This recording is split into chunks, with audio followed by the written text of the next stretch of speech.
أهلا بكم من جديد. واستكمالا للأوضاع السياسية في جميع محافظات مصر، هيكون النهارده منورنا ومشرفنا دكتور جمال سلامة، أستاذ ورئيس قسم العلوم السياسية جامعة السويس، اللي هنتكلم فيه عن الوضع السياسي الحالي. مساء الخير يا دكتور. أهلا مساء الخير يا دكتور، أهلا بك معانا. طبعا يعني كتير جدا من المصريين كانوا منتظرين من سيادة الرئيس خطاب وفي وقت معين وانتظرناه طويلا، وبعد كده كانت مجرد تعازي بسيطة من سيادة الرئيس على تويتر. لكن هل يا ترى فعلا خطاب الرئيس أمس نعرف بقى رأي حضرتك فيه يعني مسؤول وأستاذ رئيس قسم العلوم السياسية من جامعة السويس، وهل فعلا جاء الخطاب مخيب لآمال بعض المصريين؟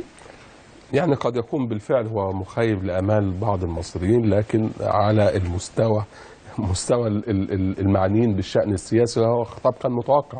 يعني لم يكن متوقعا جديدا أن يتحدث بجديد الرئيس على غرار خطاباته السابقة التي بالفعل يعني في كل خطاب أصبح الرئيس يصدر في كل خطاب أزمة يعني للمشهد أو تزيد المشهد المصري احتقانا. الحديث عن طبعا نحن نتفهم ظروف الأوضاع الأمنية في بورسعيد أو في السويس أو في إسماعيلية، هذه المدن الباسلة خط الدفاع الأول عن مصر، لكن القضية أن الأزمة تحتاج معالجة سياسية وليس معالجة أمنية. المعالجة الأمنية تعني أن هناك يعني حدث عارض يمكن أن ينتهي، لكن أظن أن هناك أزمة سياسية تكتنف كل المشهد السياسي منذ عدة أشهر، فبالتالي كان يجب الحديث عن معالجة سياسية وليست إجراءات أمنية. أنا أشكك أيضا في قدرة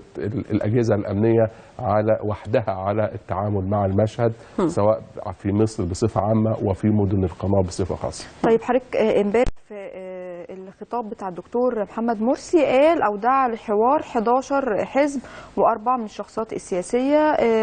النهارده في بعض الأحزاب اعتذروا، وشخصيتين اللي هم الدكتور سيد عمرو موسى والسيد حمدين صباحي اعتذروا. هل حضرتك شايف الحوار يعني الحوار الوطني هيكون هو حل الأزمة ده اللي احنا فيها؟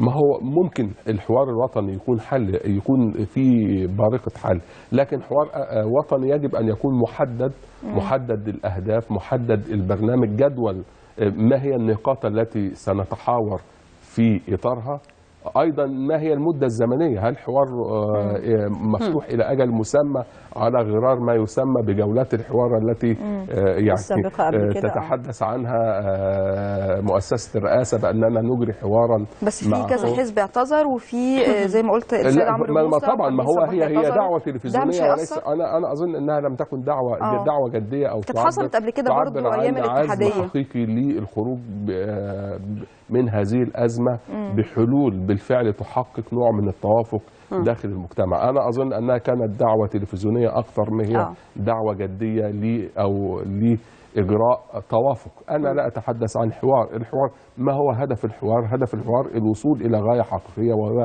إحداث حالة من لا أقول التوافق من السلام الاجتماعي. يعني المجتمع الآن نحن أصبحنا في محنة، المجتمع يعني تخطى مرحلة الأزمة، دخلنا في طور المحنة، أصبح في محنة.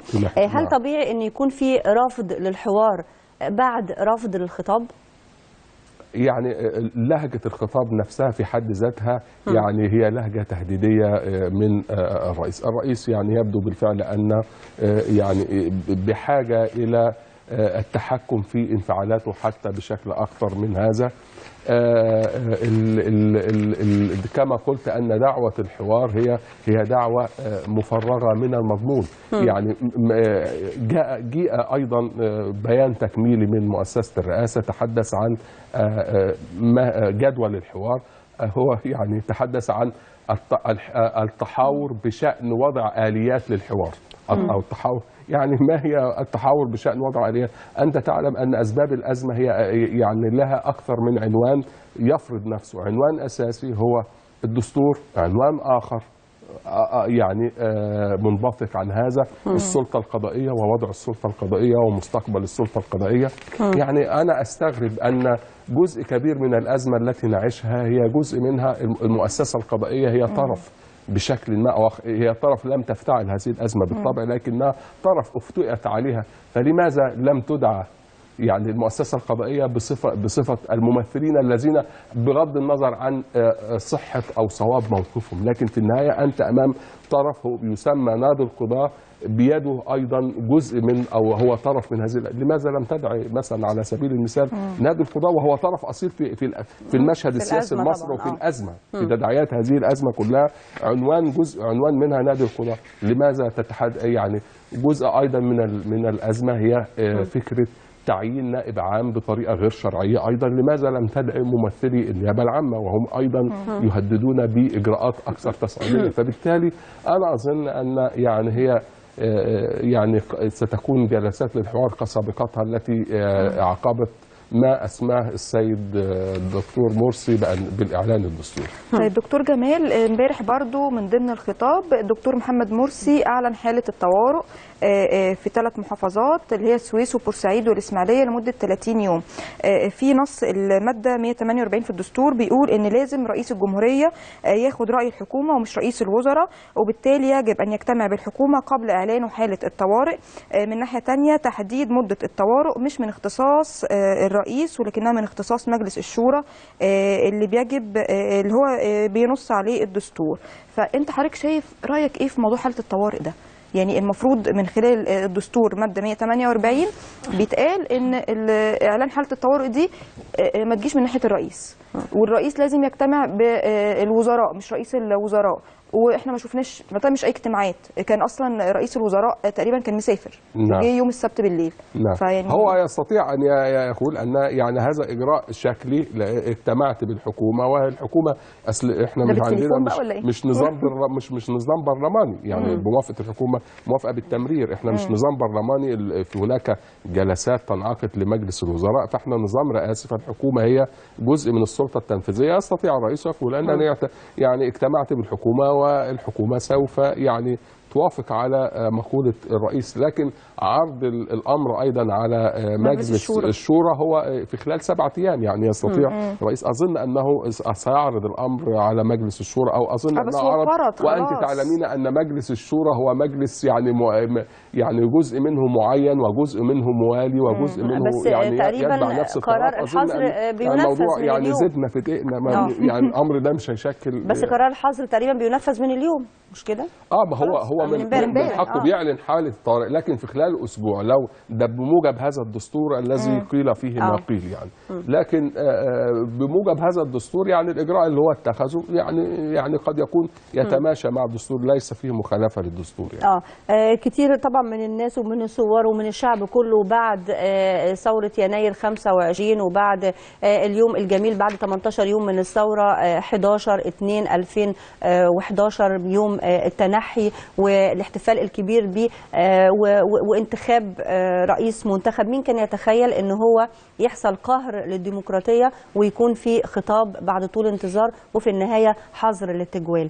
يا ترى ايه احساس الناس بعد ثورة 25 ونجاحهم في اسقاط نظام وبعد كده يسمعوا تاني عن قانون طوارئ وحظر للتجوال؟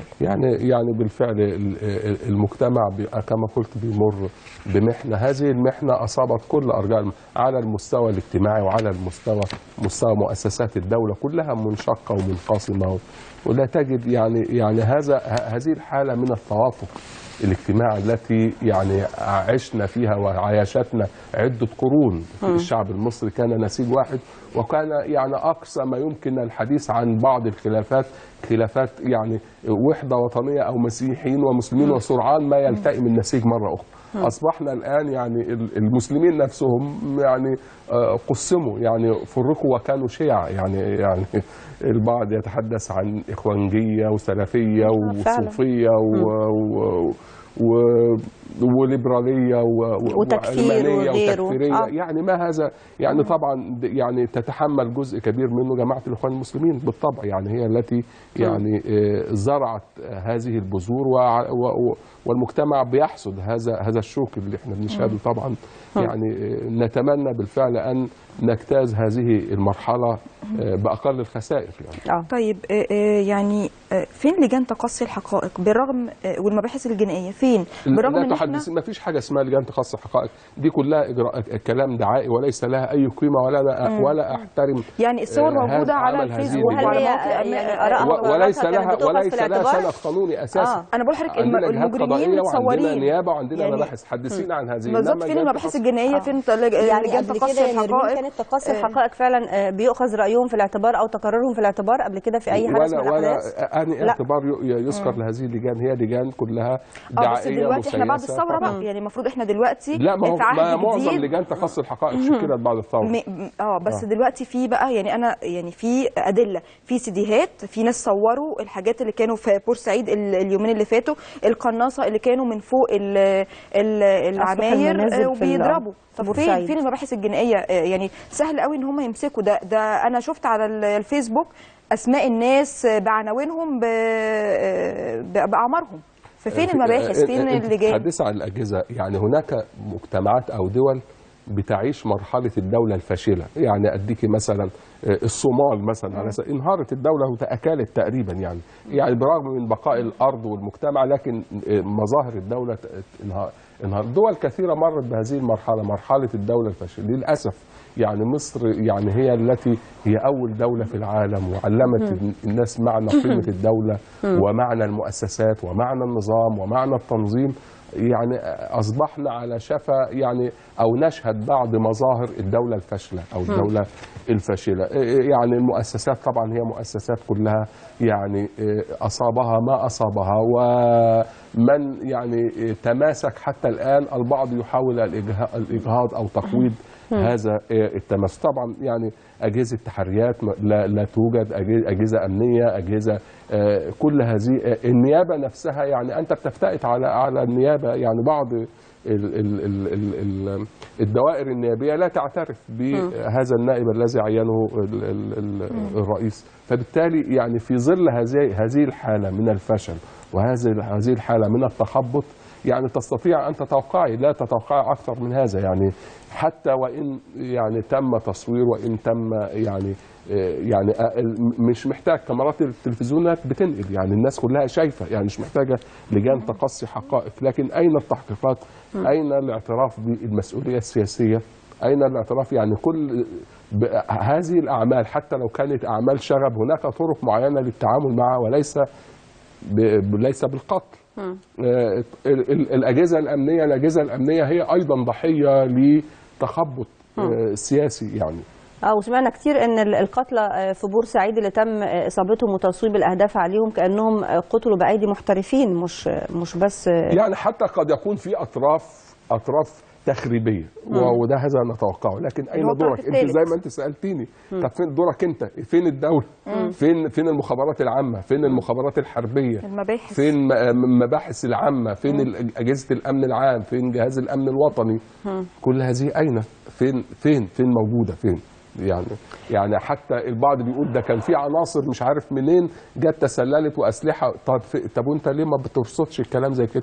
ما هو ده متوقع. يعني في ظل هذه الحاله احنا عندنا حاله فراغ سياسي في مصر، تمر بحاله فراغ سياسي وفراغ امني. في ظل هذا الفراغ السياسي والفراغ الامني من الطبيعي يعني البعض كان بيقول لا احنا مش عاوزين نرمي كل الشماعه على المؤامرات. لكن قد يكون في ناس بالطبيعي طالما انت دوله وتملك، ما زلت تملك برغم هذه المظاهر اللي احنا بنشوفها، ما زلت تملك يعني قدرة مرة أخرى على الاستنهاض مرة أخرى. فبالتالي هناك أطراف بتحاول إن شفنا كتير جدا وقبل يوم 25 يعني تحذيرات كبيرة جدا من التعامل بعنف مع الشرطة، وإن احنا لازم كلنا مصريين نكون إيد واحدة وغيره وغيره وغيره من كل النصائح دي. لكن من أول احتكاك بين المتظاهرين والثوار والشرطة كان على طول في قتلى وفي جرحى وفي إصابات وفي شهداء. يعني تفتكر مين السبب في ده، او مين من مصلحته ان يحصل كده، يكون في شقاق كبير بين الشرطه والشعب؟ اطراف كثيره ليها مصالح، لكن عايزين نرجع برضو بجزء من الحاله.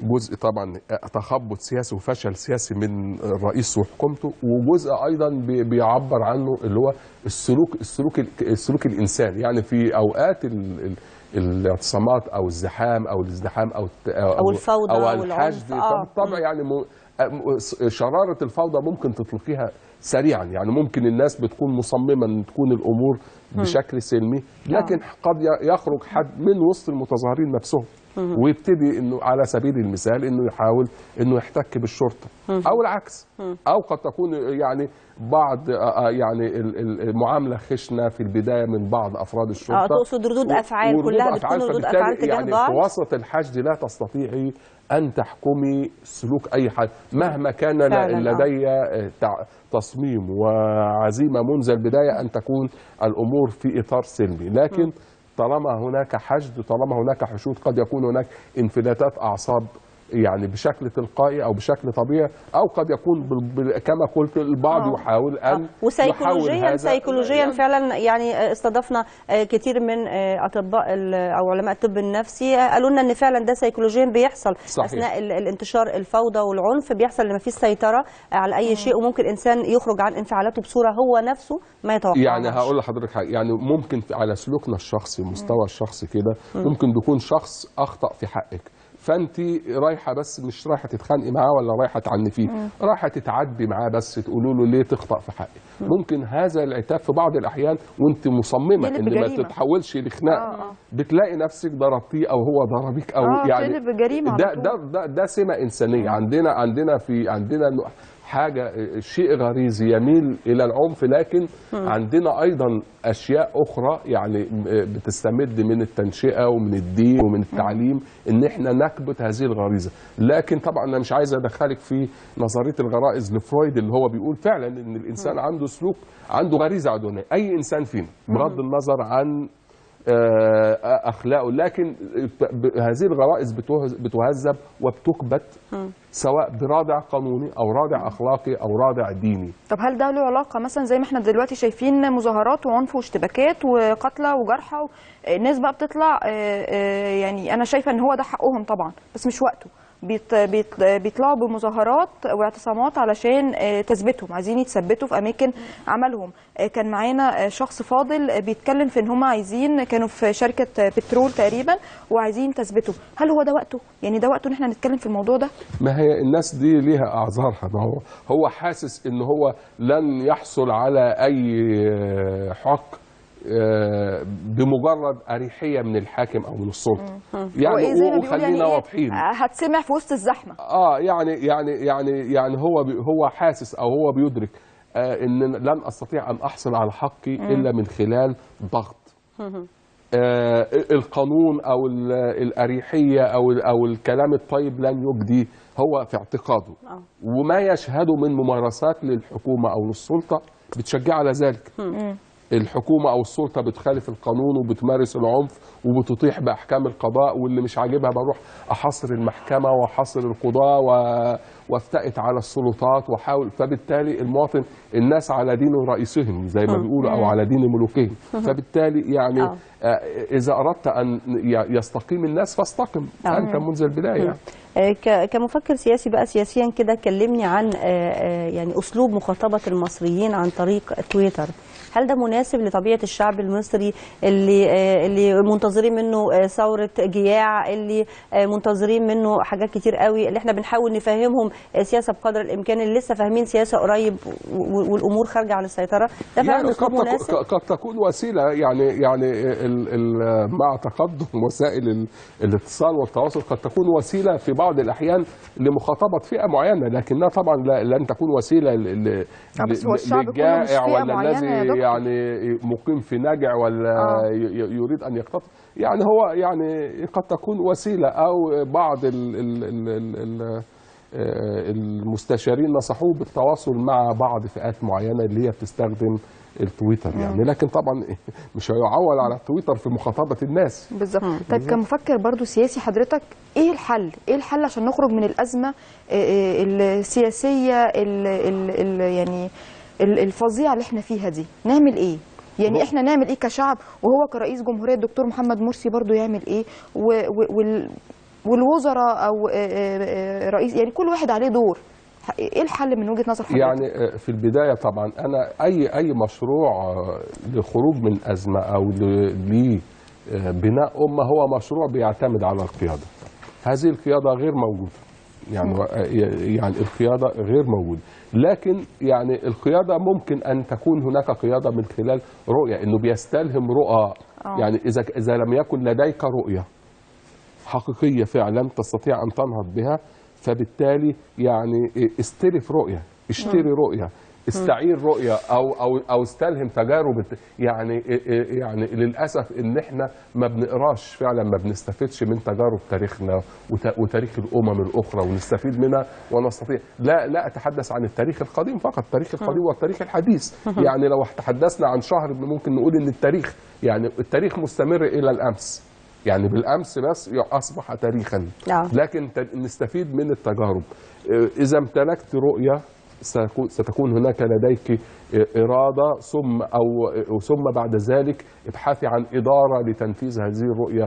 فاحنا عندنا رؤيه، اراده، ثم إدارة. الثلاثة أنا للأسف إحنا عاوزين نكون هذه الرؤية، عاوزين إدارة، وبعد كده في إطار الرؤية والإرادة والإدارة أي قيادة تستطيع أن تكون. خلينا كده زي بيخد أوباما وهو أساسا ما عندوش خبرة. يعني أنا لا أنعي أو لا أعيب على الرئيس مرسي إنه ما عندوش خبرة في الإدارة، لأنه طبيعي، لأنه هو أساسا يعني خبرة، هو خبرته راجل برلماني كويس، واخد بالك، أو خبرته إن هو كان مختلط بالعمل، فدي تكفي. لكن هذه الخبرة لا تكفي لأن أنت تبني أو تحكم، تستمر في الحكم.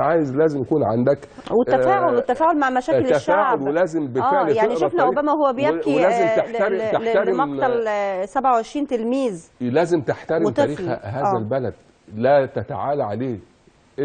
انت في نهايه الامر انت فرد لا تملك لنفسك ضررا ولا نفعا. دكتور جمال، احترم تاريخ هذا البلد، واحترم تنوعه، واحترم تعدديته، واحترم ثقافته، حتى يحترمك هذا البلد. قبل ما ننهي لقائنا معاك دكتور جمال سلامة، عاوزين كده نحلم معاك حلم كان المفروض نحلمه كده تقريبا أول امبارح بخطاب سياسي. كان منه مفترض ان الخطاب اللي يهدئ كل المصريين واللي يحسسهم بالفعل ان احنا ده اللي كنا منتظرينه بعد كام يوم مشاحنات وقتلى وشهود. كان من المنتظر ان يكون الخطاب فيه ايه؟ مرضي بقى للجميع، وهو الخطاب الحلم خطاب الرئيس اللي احنا بننتظره. يعني كان ينتظر بالفعل انه في البدايه انه يعلن انه بصدد اجراء، او انني ساتخذ اجراءات تحقق الوفاق الاجتماعي والوحدة الوطنية من خلال أنني أدرك أن هناك عاملين أساسيين، هو الدستور، أولها الدستور. هناك أنا أعترف وأقر، أو على الأقل أنا أتفهم أن الدستور تم يعني هناك مواد خلافية، وسنشكل لجنة قانونية لإعادة صياغة الدستور أو لإعادة تعديل بعض المواد. هذه الأساس. سنتحدث عن حكومة وحدة وطنية بعد تشاور مع القوى السياسية، احترامنا كامل للقضاء، ويعني لا افتئات على سلطة القضاء، وسأتخذ إجراءات معينة لتصحيح الأوضاع الخاطئة التي ارتكبت في الأسابيع الماضية. هذا يعني تعويضات لأهالي بورسعيد وأهالي السويس، أن أهالي بورسعيد، وخطاب موجه لمدن القناة بصفة عامة: يا سيدي أنت ليس لديك انتشار للقوات المسلحة في سيناء، هؤلاء هم خط الدفاع الأول. بورسعيد هي التي حمت شعب مصر في 56، بورسعيد هي التي فدت شعب مصر في 56، السويس هي التي حمت شعب مصر. كان القوات الإسرائيلية عند الكيلو 101 من طريق السويس. السويس هي التي علمت العالم وعلمت المنطقة المقاومة قبل المقاومة الفلسطينية وقبل المقاومة حزب الله، وكل هذه الحركات هي استلهمت هذا الثغرة. أحداث في أكتوبر سنة 73. هذا الشعب الذي ضحى، هذا الشعب الذي بالفعل يعني حينما نتحدث عن شعب السويس أو شعب بورسعيد نتحدث بمزيد من الفخر والاعتزاز. لا يجب أن يؤخذ هذا الشعب بجريرة ارتكبها بعض المنتسبين إلى هذه البقعة الجغرافية. هذا الشعب الباسل يجب بالفعل أن يعوض، ليس فقط أن يتم الاعتذار له من قبل الرئيس، أن يتم تنمية هذه المدن بورسعيد والسويس وإسماعيلية، لأنها هي خط الدفاع الحقيقي وليست سيناء. سيناء لا يوجد انتشار بموجب المعاهدة بيننا وبين إسرائيل. خط الدفاع الأول هذه هي المدن الباسلة التي حمت ومرشحة أيضا لأن تخوض جولة صراع أخرى مع هذا العدو. هذه بالفعل دعموا أبناء السويس وأبناء إسماعيلية وأبناء بورسعيد. يعني الأمة التي لا تحترم تاريخها لن يحترمها الجغرافيا.